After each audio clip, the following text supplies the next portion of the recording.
touchdown. Happy New Year!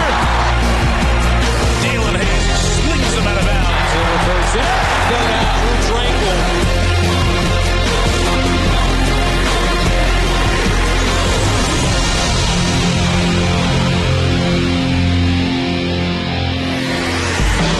And welcome to Inside Notre Dame Football, presented by TireRack.com. I'm Darren Pritchett.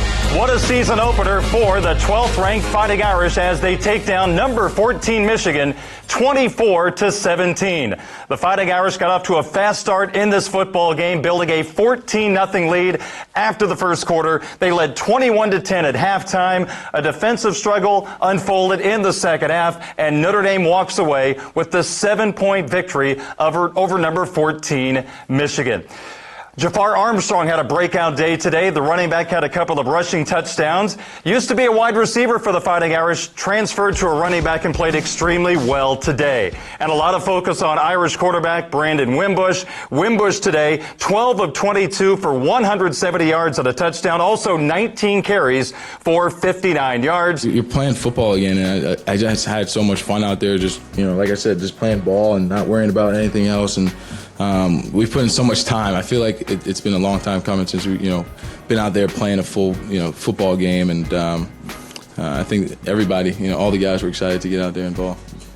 From Coach Kelly to Tommy to the 5 other quarterbacks that are in our room, I think they have all taken a part in my development, and I think that's the biggest, the best thing as the quarterback here is, have that support, and these guys want me to get better, and we want everyone else in that room to get better. So.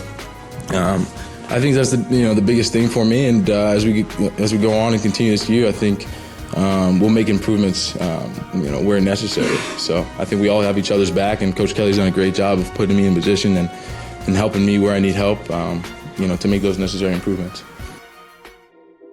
Inside Notre Dame Football is presented by TireRack.com and brought to you by Team Notre Dame partners Coca-Cola, Under Armour, and Gatorade.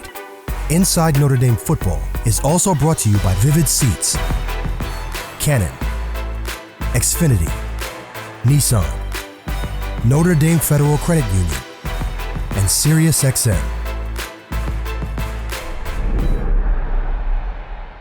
He lost the football. It's free. The Irish pick it up. Tavon Coney out of bounds. Ball game. Notre Dame will win.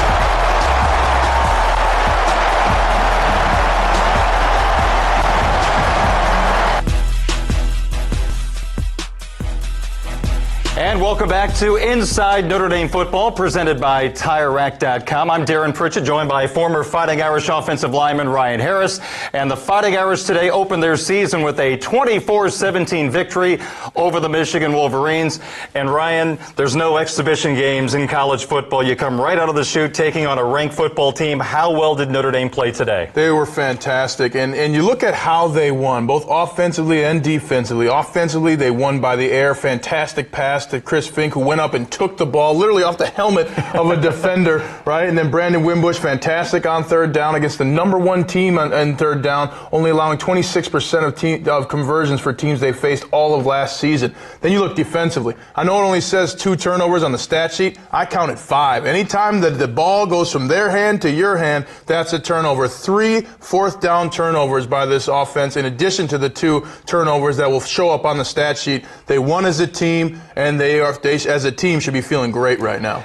Ever since the win over LSU, there has been so much focus on Brandon Wimbush. How different is he going to look this year? First game of the season, how would you grade him out? I would grade him an A. I mean, I thought he did fantastic. And more than just running the football as he did for 77 yards and throwing the football for over 170 yards, I loved his response in the third quarter. He had great success in the first quarter, 14-point lead, had moved the ball in the second quarter, didn't end up with any points, came out, struggled in the third quarter, had that turnover, had a couple of stop drives, and then when he ran that ball on that third down to get 22 yards for a first down, it's as if he just took that entire team and said, boys, get on my back, we're going forward, and we're getting a new set of downs. The response is what you look for from an experienced player, and that's what Brandon is now. It's his second year. He's had experience. He said to me, Ryan, the experience has taught me how to read a defense and also take the plays that are there. And what I loved were his quick decisions when he decided to run. That was fantastic to see. And great job by the coaches sticking with him throughout the game.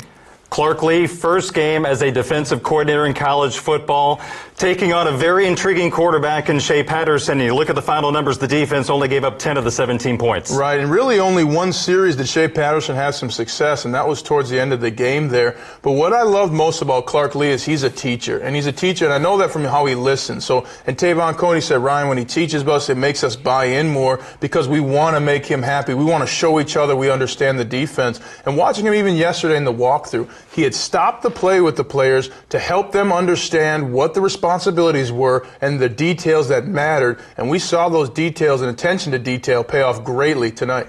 Let's take a look at the first half highlights. It is number 14 Michigan at number 12 Notre Dame. A green out at Notre Dame Stadium for the season opener. The Fighting Irish took the football to start the game, and early on, Brandon Wimbush was accurate, hitting Chase Claypool for a 16-yard reception to the Notre Dame 41-yard line. And you see there the crossing route. That's tough to do because you have to have time to develop, and Brandon took a shot when he threw that ball.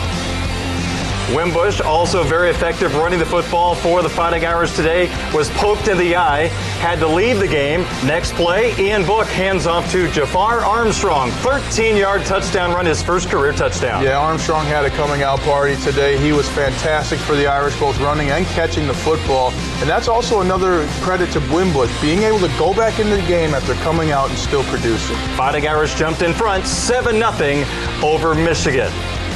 The Wolverines' possession, first of the game. They got into Notre Dame territory, but an All-American candidate, Jerry Tillery, blew up a big third down opportunity for Michigan.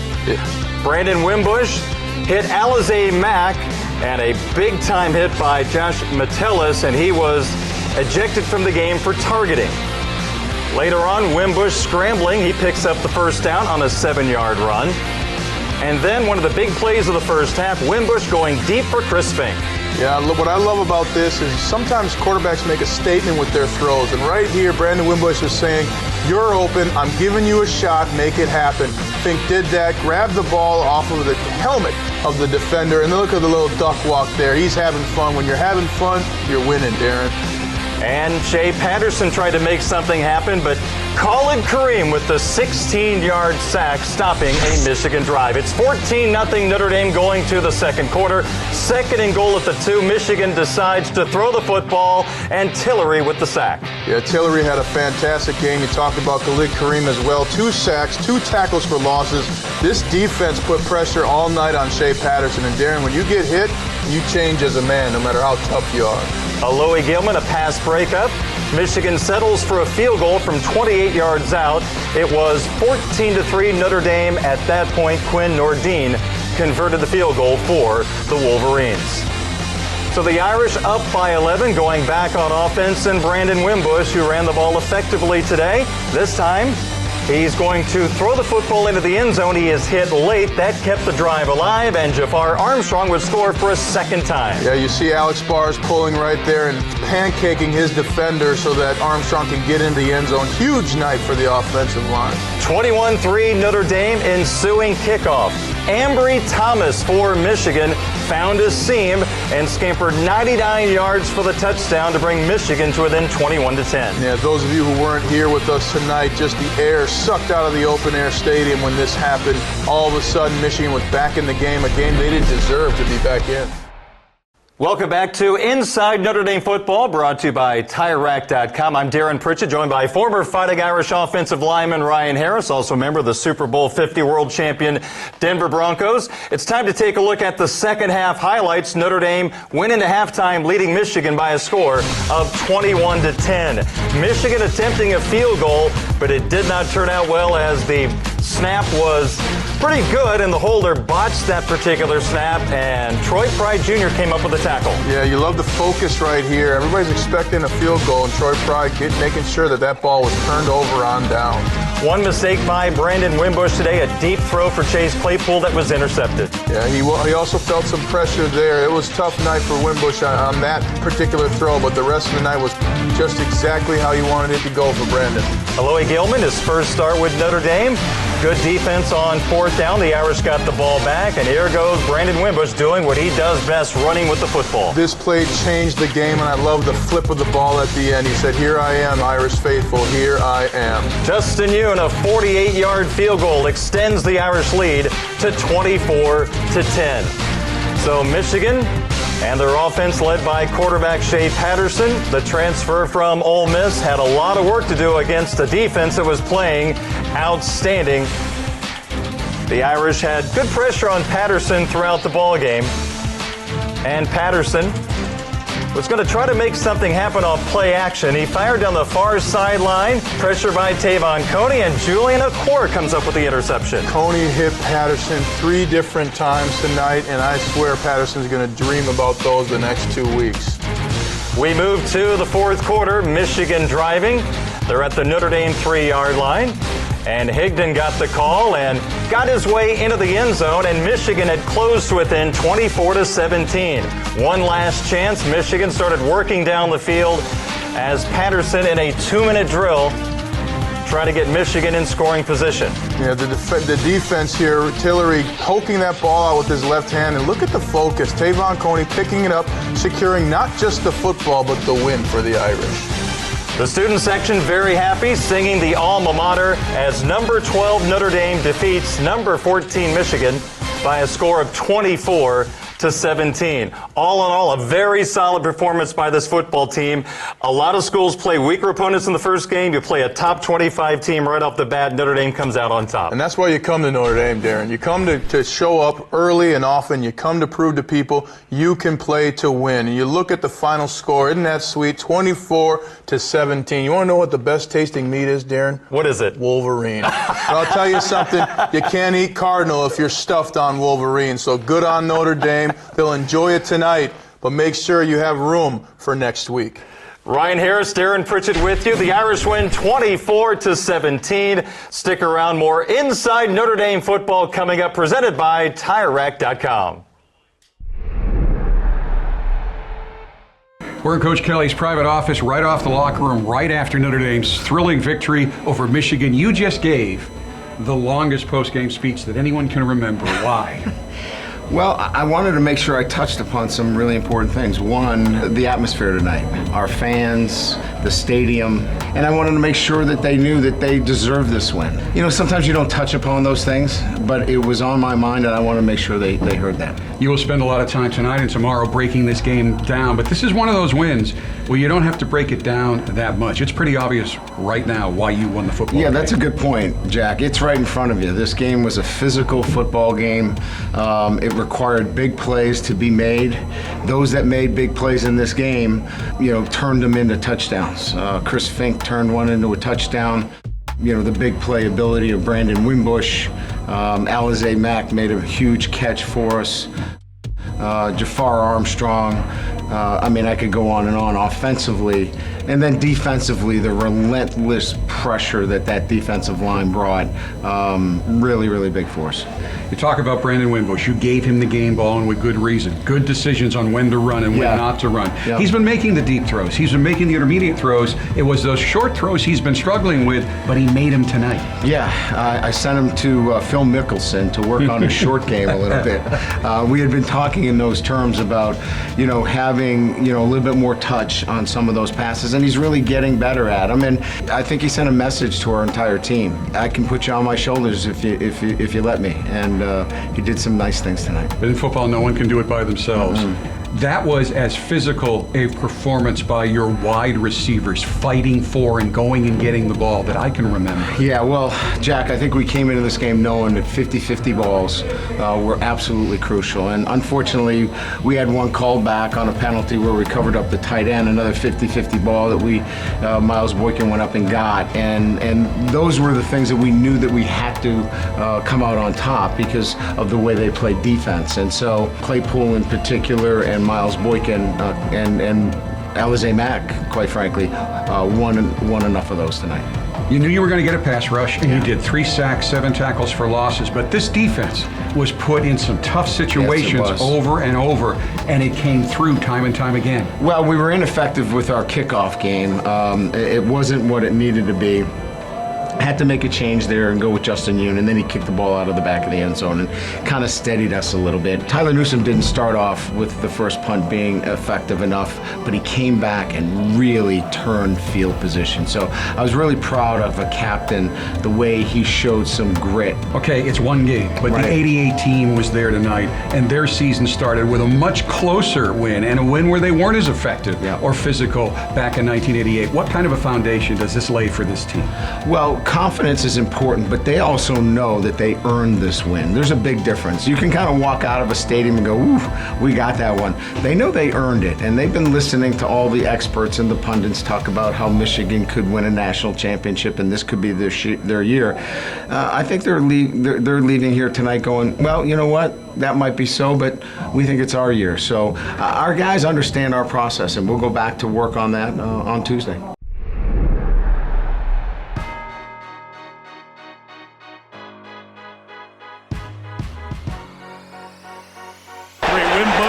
Looking deep, Chris Fink down there. Fink, did he catch it? Yes! Touchdown Irish! Incredible grab! He mossed him, he took it away from the defensive back.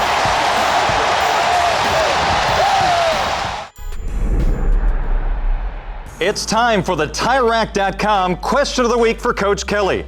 This week's question comes from Dave Mancinelli from Alpha, New Jersey. Coach, does playing a national schedule enhance the opportunity to recruit nationally? Not necessarily. I think what it does do for us is that when you have some West Coast kids that you're recruiting, that you know you're going out to the West Coast, that definitely helps, that they know they're going to be able to see their son if they don't travel. So that definitely helps us. And I do think that the ACC has helped us a little bit on the East Coast a little bit. So I guess I would change my answer and say, yeah, it probably does help a little bit. Next up for Notre Dame, the Ball State Cardinals next Saturday at Notre Dame Stadium. And the Cardinals are coming off a 42-6 win over Central Connecticut State. So let's focus on the Irish. Ryan, what do they need to do this week in practice to get ready for Ball State? Just continue to build on their belief, especially that offensive line. Liam Eichenberg, coach, talking about he can take a deep breath. Hey, congratulations, big fella, you did great. Rashawn Gary was a player. He was the first player that I've seen watching film that made me think, thank God I don't got to go block this guy. And Liam, you held your own. It was a big, tough night. Winovich had a big night, but this offensive line played well. The big run we saw by Brandon Wimbush was led by Sam Mustipher. The touchdown led by Alex Bars. These guys are playing together. These guys are also a group that silenced a lot of doubters, as there was questions about Brandon, yes, offensively, but that offensive line as well. And now there's nobody questioning those two groups. They can just go out, play fast, have fun winning. Ryan, good to be with you. You too, Darren. Newest member of the radio team for Notre Dame, Ryan Harris. I'm Darren Pritchett. Once again, the final score. Notre Dame defeats Michigan 24-17. We thank you for joining us on Inside Notre Dame Football, brought to you by TireRack.com.